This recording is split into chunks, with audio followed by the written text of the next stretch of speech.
Good afternoon and welcome to the Christian Quality Engineer, and I am Chris.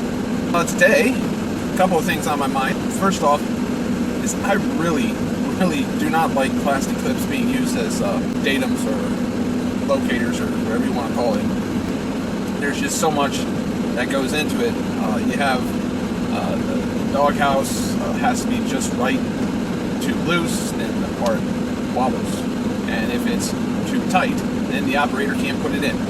And then the clip itself, even if you get it just perfectly tight, the clip itself has a natural plot line. It's made out of plastic, right? Plastic's not that rigid. Positive part location is, you figure it would be a bigger deal. Then the next thing, the Book of Judges, and quality standards and biblical standards. And this came up because I'm trying to add a description, and of course all podcasts need a description. I'm just trying to think of, how would I describe this podcast?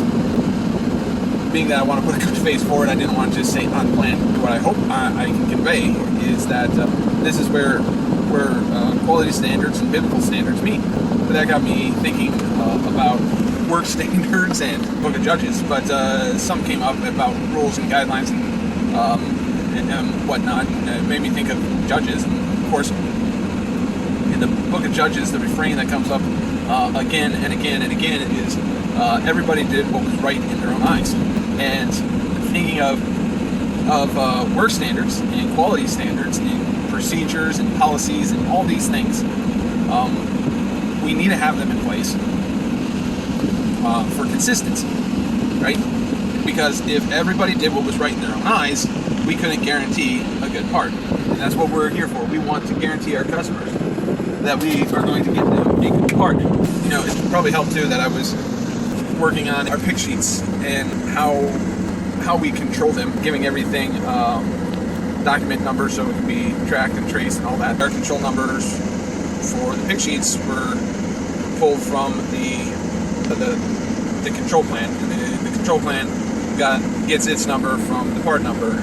But that's also kind of annoying and frustrating because since it's a part number and part numbers change depending on the customer. Some customers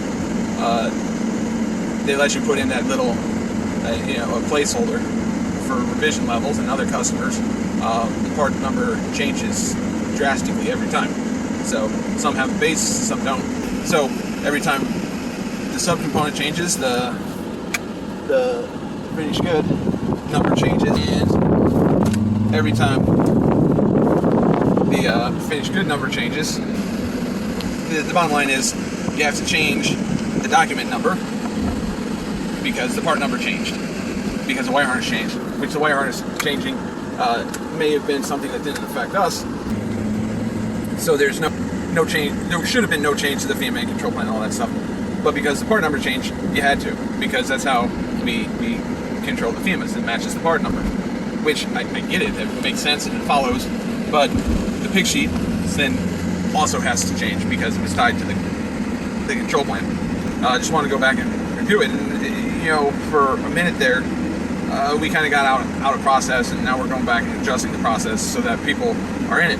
And that's the problem. When you go outside, we wanted to make sure everybody's on the same page, everybody's doing the right thing, and avoid the judges situation where everybody's doing what's right in their own eyes. And again, you go back to a work standard. You expect the operators to do what's right according to the work standard. It's the standard. You got to follow it. The Bible's our standard in life, in everything, and we have to follow that standard. And we should expect that eliminates confusion. I'll wrap it up. Like, share, subscribe, and commit your work unto the Lord. Thanks.